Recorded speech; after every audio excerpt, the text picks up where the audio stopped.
4 years love, பெரிய struggle கடையில் 16 years கல்யாண வாழ்க்கை, 20 இயர்ஸ் ரொம்ப ரொம்ப ஹாப்பியாக வாழ்ந்தேன் அப்படிங்கிற சாட்டிஸ்ஃபேக்ஷன்லேயே நான் வாழ்ந்துட்டு இருக்கேன். எங்கள் ஊர்ல இருந்து ஒரு சின்ன ஒரு கிராமத்தில் வந்து சைக்கிளை போட்டுட்டு நான் காலேஜ் போகணும். ஸோ அப்போ தினமும் மீட் பண்ணிட்டு போவேன் அவங்கள. ஸோ அப்போ வந்து எனக்கு அவங்களுக்கு வந்து என்கிட்ட பிடிச்சதே, எனக்கு ரொம்ப இடுப்புக்கு கீழே முடி இருக்கும். நீ ஏறி மிதிக்கும் போது அந்த முடி கீழே வரதை நான் பார்க்கணுன்னு ஆசைப்படுவாங்க. நான் சைக்கிளை திரும்ப போகும்போது நான் அதை நினச்சி பார்ப்பேன். பெரிய பெரிய ஸ்ட்ரகிள் என்னோட கல்யாணம். சினிமாவில் நடக்கிற மாதிரி பஸ்ல எல்லாம் நாங்கள் வந்து திருட்டுத்தனமாக போய் போலீஸ் ஸ்டேஷன்லலாம் சொல்லி கோயிலில் போய் கல்யாணம் பண்ணுறோம். என் ஃப்ரெண்டோட என்னோட க்ளோஸ் ஃப்ரெண்டோட அம்மா எங்கள் கல்யாணத்தை என்ன நடக்குது, இவளுக்கு சுடிதார் போட்டுட்டு கல்யாணம் பண்ணிட்டு இருக்கா அப்படின்னு பார்க்குற அளவுக்கு ஒரு ஒரு டெரரான கல்யாணம் எங்கள் கல்யாணம். நாங்கள் கல்யாணம் ஆகி வந்ததுக்கப்புறம் வீட்டில் இருக்கும்போது ஒரு நாள் ஜாமான் கழுவிட்டே இருக்கேன். எங்கள் மாமியார் வந்து என்னை காணும்னு சொல்லிட்டு தேடிட்டே இருக்காங்க. நான் கொல்லை பக்கத்தில் ஜாமான் கழுவிட்டு இருந்திருக்கேன், அதுவே தெரியவே இல்லை.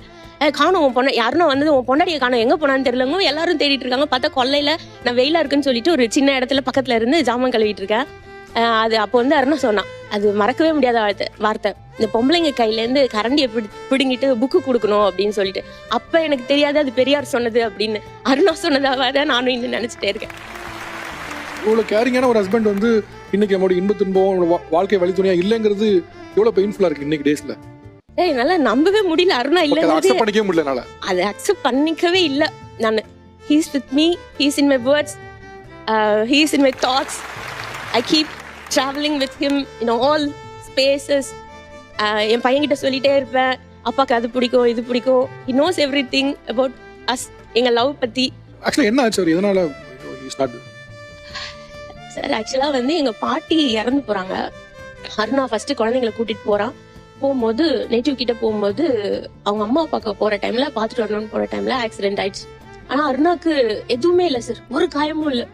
பக்கத்துல பெரிய ஹாஸ்பிட்டல் போய் பார்ப்போம் அப்படின்னு சொல்லிட்டு போய் பார்த்தா அங்கேயும் ஒன்றும் இல்லை. எக்ஸ்ரே எடுக்கிறாங்க, ஸ்கேன் பண்றாங்க, டேப்லெட் எல்லாம் கொடுத்து அனுப்பிச்சு வச்சுட்டாங்க. நாங்க வீட்டுக்கு வந்துட்டோம். அடுத்த நாள் பார்த்தா காலையில ரெஸ்ட் ரூம் போயிட்டு வராங்க. ஐயோ ஐயோன்னு கத்திட்டு வந்தா எப்படி இருக்கும், ஹார்ட் அட்டாக் மாதிரி வந்துருச்சு. பக்கத்துல பார்க்க முடியாதுட்டாங்க, எங்க பார்க்க முடியாதுட்டாங்க. நாங்க ஒரு சண்டே ஹாஸ்பிட்டலுக்கு கூட்டிட்டு போறோம். டாக்டர்ஸ் இல்ல, ஒண்ணுமே இல்லை சார். ஒரு ஏதோ இன்ஜெக்ஷன் எல்லாம் கொடுத்தாங்க, நார்மலா இருந்தா. ஏன்னா அது எம்ஆர்ஐ ஸ்கேனுக்காக நைட்டு 1 மணிக்கு கூட்டிட்டு போறாங்க எங்களை. என் பையன் மட்டும் இருக்கா, யாரும் இல்லை எங்க கூட. என் கூட ஸ்கேன் எடுக்க போன இடத்துல ஹார்ட் அட்டாக் வந்து அது கண்ணுக்கு முன்னாடியே, என் கண்ணுக்கு முன்னாடி அப்படி கொஞ்சம் கொஞ்சம் கொஞ்சமா என்னோட லவ் அப்படியே பறந்து போனதை பார்த்து நான், அது எவ்வளவு அன்பு அதுல இருந்திருக்கு, எனக்காக மட்டுமே அந்த உயிர் எவ்வளவு வாழ்ந்திருக்கு.